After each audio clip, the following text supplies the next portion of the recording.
ദേവരാഗം രചനാ സംഭാഷണം മൈഥിലി മിത്ര ഭാഗം 94. എടാ, ഞങ്ങളെന്നെ ഇറങ്ങുക.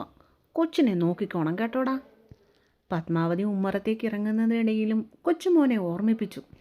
ഓ ആയിക്കോട്ടെ. ചെക്കൻ അവരെ നോക്കി പുച്ഛിച്ചു. കഴിഞ്ഞ ദിവസം കല്യാണം കഴിഞ്ഞ ചെക്കൻ്റെ വീട്ടിലേക്ക് ഇന്ന് അടുക്കള കാണാൻ പെൺവീട്ടുകാർ വരുന്നുണ്ട്. കാരണവത്തി ആയതുകൊണ്ട് തന്നെ പത്മാവതി രാവിലെ തൊട്ട് അവിടെ ഉണ്ടാകണമെന്ന് ആ വീട്ടുകാർക്ക് നിർബന്ധം. അവരുടെ കൂട്ടത്തിൽ ലക്ഷ്മിയും ബാലുവും വിഷ്ണുവും കൂടി ഉണ്ടായിരുന്നു പോകുവാനായി. ഇവനെന്താ നിങ്ങളുടെ കൂടെ വരുന്നേ? എല്ലാവരുടെയും കൂടെ ഇറങ്ങിയ തൻ്റെ അനിയനെ കണ്ടതും ദേവനൊട്ടൊരു സംശയം ഉണ്ടായി. അവനും കൂടെ വന്നോട്ടെ, ഇന്നെന്തായാലും മഴ കാരണം സ്കൂളിന് അവധിയല്ലേ. വൈശക്കൊച്ചു ഇറങ്ങുക, അല്ലെങ്കിൽ ഞാൻ അവളെയും കൊണ്ടുപോയേനെ. പത്മാവതി ഒതുക്കത്തിൽ വിഷ്ണുവിൻ്റെ കൈയും പിടിച്ച് മുറ്റത്തേക്ക് ഇറങ്ങി. മഴ അപ്പോഴും പൊടിക്കുന്നുണ്ടായിരുന്നു. ഇന്നലെ വൈകിട്ട് തൊട്ട് പെയ്യുന്ന മഴയാണ്. വെളുപ്പിനെ ആയപ്പോഴാണ് അതിൻ്റെ തീവ്രത ഒന്ന് കുറഞ്ഞു കിട്ടിയത് തന്നെ.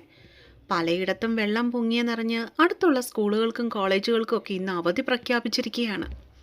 ദേവാ, രാവിലത്തേനും ഉച്ചക്കത്തേനും ഉള്ള ഞാൻ ഉണ്ടാക്കി വെച്ചിട്ടുണ്ട്. വൈകിട്ടാകുമ്പോഴേക്കും ഞങ്ങളിങ്ങ് എത്തുവേ. രണ്ടും കൂടി അടുക്കളയിൽ കയറി പണിയാൻ നിൽക്കണ്ട. സാരി ഒതുക്കി പിടിച്ച് ലക്ഷ്മിയും അപ്പോഴേക്കും അങ്ങോട്ടേക്ക് ഇറങ്ങിച്ചെന്നിരുന്നു.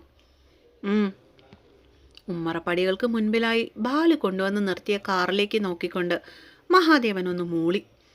മഴ കൊള്ളാതെ സാരിയുടെ മുന്താണി എടുത്ത് തലയുടെ മുകളിലേക്ക് പിടിച്ചുകൊണ്ട് ആദ്യം കാറിലേക്ക് കയറിയത് പത്മാവതിയായിരുന്നു. അതിനു പിന്നാലെ ലക്ഷ്മി കയറി. വിഷ്ണു മുൻ സീറ്റിലേക്ക് കയറി കഴിഞ്ഞപ്പോഴേക്കും ബാലു തൻ്റെ വണ്ടി മുന്നോട്ടേക്ക് എടുത്തു കഴിഞ്ഞിരുന്നു. അവരെയും കൂടെ കൊണ്ടുവരായിരുന്നു.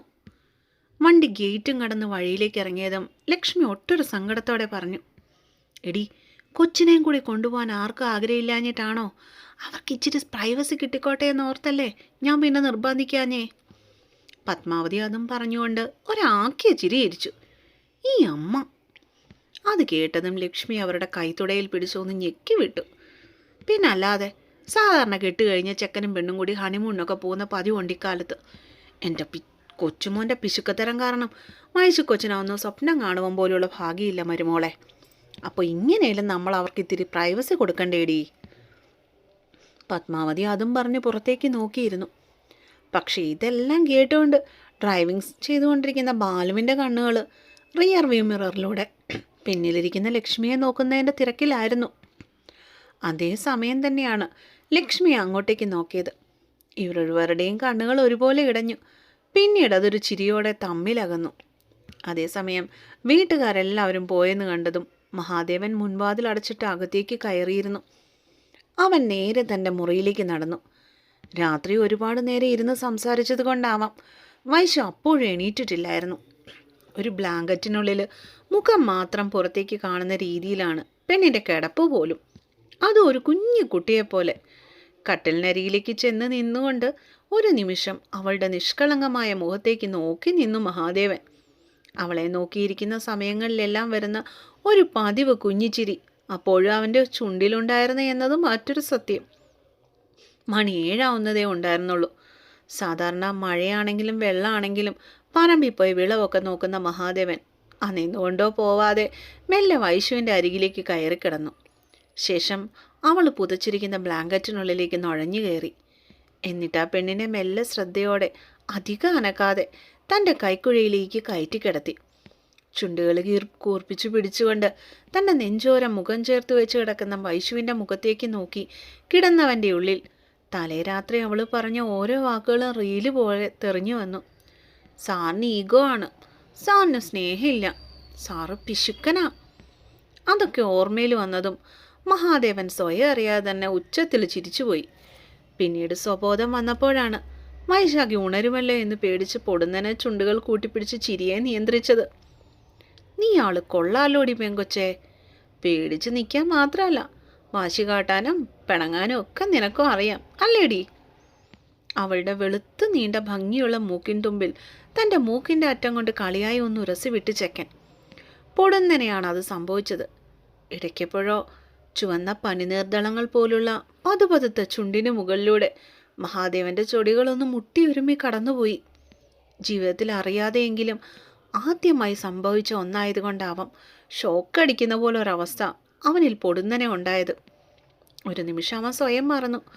കണ്ണുകൾ ഇറുക്കി അടച്ചുകൊണ്ട് സ്വയം നിയന്ത്രിക്കുവാൻ ശ്രമിച്ചുവെങ്കിലും അത് പക്ഷെ വിഫലമായി. ഒരു നിശ്വാസാകലത്തിലുള്ള വൈശുവിൻ്റെ ചൊടികളിലേക്ക് ആർത്തിയോടെ അവൻ നോട്ടം വായിച്ചു. അല്പം വിടർന്നു നിൽക്കുന്ന റോസാപ്പൂ പോലെയുള്ള പെണ്ണിൻ്റെ ചുണ്ടുകൾ. അതിലൊന്ന് തൊടാൻ, അതിനെ ഒന്ന് തലോടാൻ, മെല്ലെ ഒന്ന് നുകരാൻ മഹാദേവൻ്റെ ഉള്ളം വല്ലാതെ കൊതിച്ചുപോയി.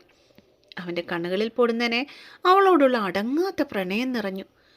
പിന്നീട് അവന് പിടിച്ചു നിൽക്കാൻ ഒരു നിമിഷം പോലും പറ്റിയില്ല. ദേവൻ പോലും അറിയാതെയാണ് ദേവൻ്റെ മുഖം വൈശുവിൻ്റെ ചുണ്ടുകൾക്ക് മേലെ പൊടുന്നനെ താഴ്ന്നത്.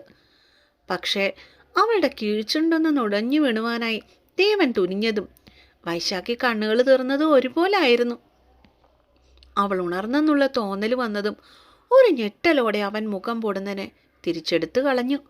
എന്നിട്ട് ശ്വാസം അടക്കി പിടിച്ചുകൊണ്ട് അവളുടെ മുഖത്തേക്ക് ഉറ്റുനോക്കി. പക്ഷേ പെണ്ണവൾ കുറച്ച് നിമിഷങ്ങൾ തൻ്റെ കണ്ണുകളിലേക്ക് സൂക്ഷിച്ചു നോക്കിയിട്ട് വീണ്ടും കണ്ണുകൾ അടച്ചു പൂട്ടി ഉറക്കത്തിലേക്ക് ആഴ്ന്നു പോകുന്നത് കണ്ടപ്പോഴാണ് അവൻ്റെ ശ്വാസം നേരെ വീണതുപോലും. ഉറക്കത്തിലായതുകൊണ്ട് നന്നായി, അല്ലായിരുന്നെങ്കിൽ നാണം കെട്ടേനെ. ചെയ്യാൻ പോയ കാര്യം ആലോചിച്ച് ചമ്മലോടെ അവൻ മലർന്നു കിടന്നു. എന്നിട്ട് ശ്വാസം ഒന്ന് ആയത്തിൽ വലിച്ചു വിട്ടു. കുറേ നേരം കഴിഞ്ഞതും പുറത്തെ തണുപ്പിൽ അവൻ്റെ കണ്ണുകൾ അടഞ്ഞു പോയിരുന്നു. വൈശാഖി അപ്പോഴും അവൻ്റെ ചൂടിൽ സുഖമായിട്ട് ഉറങ്ങുമായിരുന്നു. ആദ്യം എഴുന്നേറ്റത് വൈശാഖിയായിരുന്നു. കണ്ണ് തുറന്നു നോക്കി അവൾക്ക് ആദ്യമൊന്നും മനസ്സിലായിരുന്നില്ല. താനിപ്പോൾ കിടക്കുന്നത് സാറിൻ്റെ കൈക്കുള്ളിലാണെന്നും സാറ് തന്നെ ഇറുക്കെ കെട്ടിപ്പിടിച്ച് ദേഹത്തോട് ചേർത്ത് വെച്ചിരിക്കുകയാണെന്നും മനസ്സിലാകാൻ വൈശാഖിക്ക് വീണ്ടും 1-2 നിമിഷങ്ങൾ കൂടി വേണ്ടി വന്നു. അവളൊന്ന് കുതിറി നോക്കി. പക്ഷേ ദേവൻ അവളെ ഒന്നും കൂടെ പൊതിഞ്ഞു പിടിച്ചതല്ലാതെ വൈശാഖിയിൽ നിന്നുള്ള പിടിവിട്ടില്ല. അവൾ ഒന്നും കൂടി ശ്രമിച്ചു. പക്ഷെ വീണ്ടും നിരാശയായിരുന്നു ഫലം. ഇനി എന്ത് ചെയ്യുമെന്ന് ആലോചിച്ചു കൊണ്ടിരുന്നപ്പോഴാണ് അവനെ ഒന്ന് കിളിയിട്ടാൽ എങ്ങനെയിരിക്കും എന്നുള്ള ചിന്ത അവൾക്ക് പെട്ടെന്ന് തോന്നിയത്. വൈശാഖി മെല്ലെ അവൻ്റെ വയറിന്മേൽ വിരലുകൾ കൊണ്ട് കിക്കിളി കൂട്ടി നോക്കി. പ്രതീക്ഷിച്ചതുപോലെ തന്നെ പൊടുന്നനെ ദേവൻ്റെ കൈ അവളിൽ നിന്നും മെല്ലെയൊന്ന് അയഞ്ഞു. ആ നേരം കൊണ്ട് വൈശാഖി അവനിൽ നിന്നും പെട്ടെന്ന് അടറി മാറിയിരുന്നു.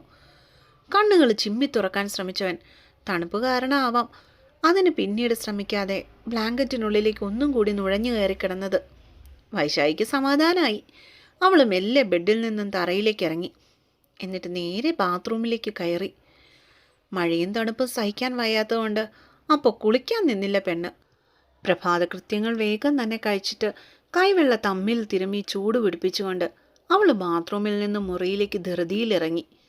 അപ്പോഴും അവൾ കണ്ടിരുന്നു കട്ടിലിൽ കമിഴ്ന്നു കിടക്കുന്ന മഹാദേവനെ. എന്നോട് സ്നേഹമില്ല, ഞാൻ മിണ്ടൂല്ല, നോക്കിക്കോ. തലേരാത്രിയിലെ ചെക്കൻ്റെ അവിടെ ഇവിടെയും തൊടാത്ത ചില സംഭാഷണങ്ങൾ ഓർമ്മയിൽ വന്നതും പരിഭവത്തോടെ അവൾ പിറുപിറുത്തു. എന്നിട്ട് മുറിയിൽ നിന്ന് നേരെ ഹാളിലേക്ക് ഇറങ്ങിപ്പോയി.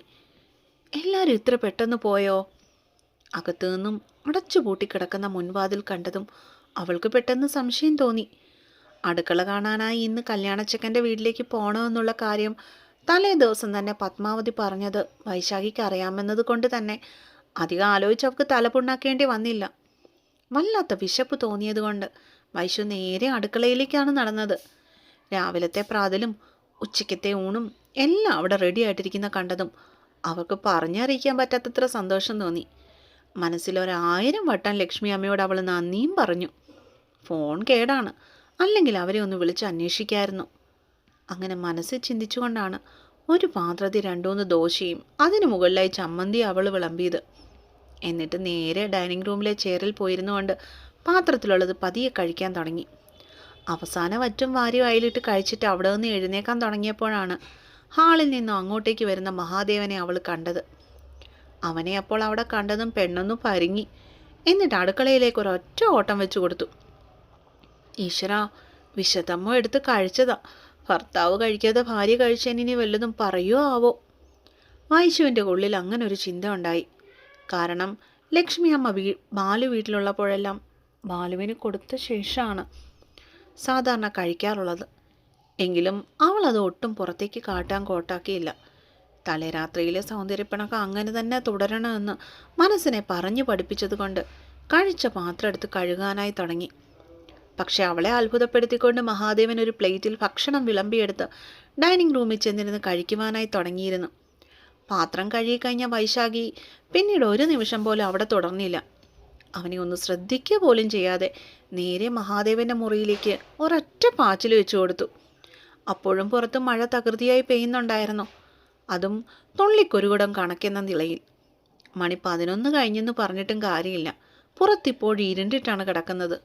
അപ്പിടി തണുപ്പാണ്, കൈയും കാലും ഒക്കെ കോച്ചി പോകുന്ന തണുപ്പ്. അതുകൊണ്ട് തന്നെ വേഗം ബെഡിലേക്ക് കയറിയിട്ട് അവൾ അതിനു മേലെ ചമ്രം പടഞ്ഞിരുന്നു. കൂട്ടത്തിൽ ബ്ലാങ്കറ്റും എടുത്ത് പുതച്ചു. ഈശ്വര, ഈ തണുപ്പത്ത് വൈകുന്നേരം വരെ ഞാൻ എന്തു ചെയ്യാനാ? മുത്തശ്ശിയൊക്കെ വേഗം വന്നാൽ മതിയായിരുന്നു. ജനലിൻ്റെ ഗ്ലാസ്സിൽ കൂടി പുറത്തെ ഭീതി പരത്തുന്ന ഇരുണ്ട അന്തരീക്ഷം കണ്ട വൈശാഖി സങ്കടത്തോടെ മനസ്സിൽ പിറുപിറുത്തു. എന്നിട്ട് ബെഡിലേക്ക് കമഴ്ന്നു കിടന്നു കളഞ്ഞു, അതും പുതപ്പോടുകൂടി തന്നെ. കുറച്ച് നിമിഷങ്ങൾ കഴിഞ്ഞ് മുറിയിലേക്ക് കയറി വന്ന മഹാദേവൻ കണ്ടത് തലമാത്രം പുറത്തേക്കിട്ട് കമഴ്ന്നു കിടക്കുന്ന വൈശുവിനെയായിരുന്നു. ആമ തോടിനുള്ളിൽ നിന്നും തല പുറത്തേക്ക് ഇട്ടതുപോലെയായിരുന്നു അവളുടെ ആ കിടപ്പ് കണ്ടിട്ട് അവനപ്പോൾ തോന്നിയത്. അവൻ ചെന്ന് അവളുടെ മുമ്പിലായി ചെന്ന് നിന്നു. ദേവനെ കണ്ടതും അത്രയും നേരം കണ്ണുകൾ തുറന്നു കിടന്ന വൈശു പെട്ടെന്ന് മിഴികൾ പൂട്ടിക്കളഞ്ഞു. അത് കാണേണ്ടവൻ കൃത്യമായി കാണുകയും ചെയ്തിരുന്നു. കള്ളി, എന്നോട് പിണങ്ങി കിടക്കുന്നോ? അവനൊരു ചിരിയോടെ മനസ്സിൽ പെറുപെറുത്തു. കോളേജില്ലെന്നും പറഞ്ഞ് പഠിക്കാനൊന്നും ഒരു ഭാവവും ഇല്ലേ നിനക്ക്? അവളോട് എന്താണ് സംസാരിച്ചു തുടങ്ങേണ്ടതെന്ന് ചിന്തിച്ചുകൊണ്ട് നിന്നവൻ്റെ തലയിൽ പൊടുന്നനെ ഉദിച്ച ചോദ്യം അതായിരുന്നു. പക്ഷെ വൈശാഖി കണ്ണുകൾ തുറന്നില്ല. അത് കേൾക്കാത്ത മട്ടിൽ അങ്ങനെ തന്നെ കിടന്നു. വൈശാഖിക്ക് പഠിക്കാനുള്ള ഉദ്ദേശം ഒന്നുമില്ലേന്ന് അവനൊരു ചിരിയോടെ ചോദ്യം ആവർത്തിച്ചുകൊണ്ട് മെല്ലെ അവളുടെ അരികിലേക്ക് ചെന്നിരുന്നു. വൈശാഖിക്ക് പെട്ടെന്ന് ചങ്കടിപ്പ് കൂടി. ഒന്നാമതെ താനും സാറും മാത്രമേ ഉള്ളൂ ഈ വീട്ടിൽ. എന്തേലും ഉണ്ടെങ്കിൽ അത് പറയാൻ പോലും സാറല്ലാതെ മറ്റാരുമില്ല. കൂടുതൽ നേരം അഭിനയിച്ചിങ്ങനെ കിടക്കാൻ അറിയില്ലാത്തവൾ പെട്ടെന്ന് കണ്ണുകൾ തുറന്നു. എന്തേ, ഞാൻ ചോദിച്ച കേട്ടില്ലേ? അവളുടെ നേർക്ക് ഉറ്റുനോക്കിക്കൊണ്ട് ചെക്കൻ കണ്ണുരുട്ടി. സാറിനോട് മിണ്ടണ്ട.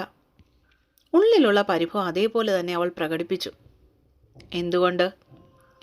അവൾക്കരികിലായി കട്ടിലിൻ്റെ ക്രാസിയിലേക്ക് ചാരിയിരുന്നു കൊണ്ടവൻ കളിയോടെ വീണ്ടും തിരക്കി. സാറിനോട് ഇഷ്ടമില്ലല്ലോ. സാറിനോട് മിണ്ടാൻ പോലും ഇഷ്ടമല്ല. അതുകൊണ്ട് ഇനിയും തൊട്ട് ഞാൻ ഒറ്റയ്ക്കിരുന്ന് പഠിച്ചോളാം. അവന് നേരെ കിടന്നുകൊണ്ട് വൈശു സ്വന്തം മുഖത്തേക്ക് ബ്ലാങ്കറ്റ് വലിച്ചിട്ടു. അങ്ങനെ പറഞ്ഞാൽ പറ്റില്ലല്ലോ വൈശാഖിയെ. നീ എൻ്റെ സ്റ്റുഡൻ്റാണ്, അപ്പം ഞാൻ പറയുന്നത് നീ കേൾക്കണം. മഹാദേവൻ തർക്കിച്ചു. കോളേജിൽ മാത്രമേ ഞാൻ സാറിൻ്റെ സ്റ്റുഡൻ്റ് ആവുള്ളൂ, വീട്ടിലാവില്ല. പെണ്ണിനും വാശിയായി. അല്ലല്ലോ, വീട്ടിൽ വെച്ച് ഞാൻ നിന്നെ ട്യൂഷൻ പഠിപ്പിക്കുന്നില്ലേ? അവളോടിങ്ങനെ തല്ലുവെച്ച് മിണ്ടിക്കൊണ്ടിരിക്കാൻ മഹാദേവന് കൊതിയായിരുന്നു. ഇനി സാർ എന്നെ ട്യൂഷൻ എടുക്കണ്ട. പണ്ടത്തെ പോലെ മാസം 5000 വെച്ച് തരാനൊന്നും എൻ്റെ ഇനി ഇല്ല. അതുകൊണ്ട് ഞാൻ ട്യൂഷൻ പഠിത്തം നിർത്തുക. ചുണ്ടുകൾ പിണക്കത്തോടെ കൂർപ്പിച്ച് പറയുന്നവളുടെ മുഖം മാത്രം അപ്പോൾ പുറത്തേക്ക് വെളിവായി. അത് നീ മാത്രം തീരുമാനിച്ചാൽ പോരല്ലോ. അതുവരെ കളിയായി സംസാരിച്ചു കൊണ്ടിരുന്നതിൻ്റെ ശബ്ദം പെട്ടെന്ന് ഗൗരവത്തിലായി. മതി മതി, പൈസ ഇല്ലാത്ത എന്നെ സാറിനെ പഠിപ്പിക്കേണ്ട. അവളും വാശി കാട്ടി. മഹാദേവൻ്റെ പെണ്ണിനെ പഠിപ്പിക്കാൻ മഹാദേവൻ ആരുടെ കയ്യിൽ നിന്നും കാശ് വാങ്ങാറില്ല. അവളുടെ പുറത്തേക്ക് വെളിവായ കവളി പിടിച്ച് ആഞ്ഞൊരു വലി കൊടുത്തവൻ. ആ, എൻ്റെ കവളു! പെണ്ണിന് ചെറുതായി വേദനിച്ചു. കവളിന് മുകളിലായി കൈവെള്ള കൊണ്ട് അമർത്തി പിടിച്ചുകൊണ്ട് അവൾ പെട്ടെന്ന് മഹാദേവന് നേരെ എഴുന്നേറ്റിരുന്നു. ആവശ്യമില്ലാത്ത പറഞ്ഞാ ഇനിയും വലിക്കും. ചെക്കൻ അവളെ കണ്ണുരുട്ടി നോക്കി. എന്നെ വലിക്കണ്ട. അവൾ അവനെ കൂർപ്പിച്ചു നോക്കി. വലിക്കും. ഒട്ടും വിട്ടുകൊടുക്കാതെ ദേവനും തിരിച്ചു പറഞ്ഞു. വേണ്ടെന്നല്ലേ പറഞ്ഞേ? പെണ്ണിൻ്റെ കണ്ണിൽ പെട്ടെന്ന് ദേഷ്യം നിറഞ്ഞു. വേണോന്നല്ലേ പറഞ്ഞേ? പുരികം പൊക്കിയും താഴ്ത്തിയും മഹാദേവൻ അവളെ ചൊറിഞ്ഞുകൊണ്ടിരുന്നു. എന്നോട് ഇഷ്ടമുള്ളവർ മാത്രം എന്നെ തൊട്ടാൽ മതി, അല്ലാത്തവരെന്നെ തൊടണ്ട. അവളിലെ ദേഷ്യവും സങ്കടവും പരിഭവവും എല്ലാം അതിൻ്റെ ഏറ്റവും അവസാനത്തെ അറ്റം വരെ പോയിരുന്നു. അതിൻ്റെ പ്രതിഫലനമായി വൈശാഖിയുടെ കണ്ണും മുഖമൊക്കെ ഒരുപോലെ ചുവന്നു കയറി. ഞാൻ തൊടും? തൊട്ടാലുടനെ ഉരുകിപ്പോകുന്ന വെണ്ണക്കെട്ടിയൊന്നും അല്ലല്ലോ നീ. അവളെ ഒറ്റ വലിക്ക് തന്നിലേക്ക് ഇട്ടുകൊണ്ട് മഹാദേവൻ ഉച്ചത്തിൽ ചോദിച്ചു. അപ്പോൾ അടുത്ത പാട്ടുമായിട്ട് അടുത്ത ദിവസം വരാം കേട്ടോ. Bye bye.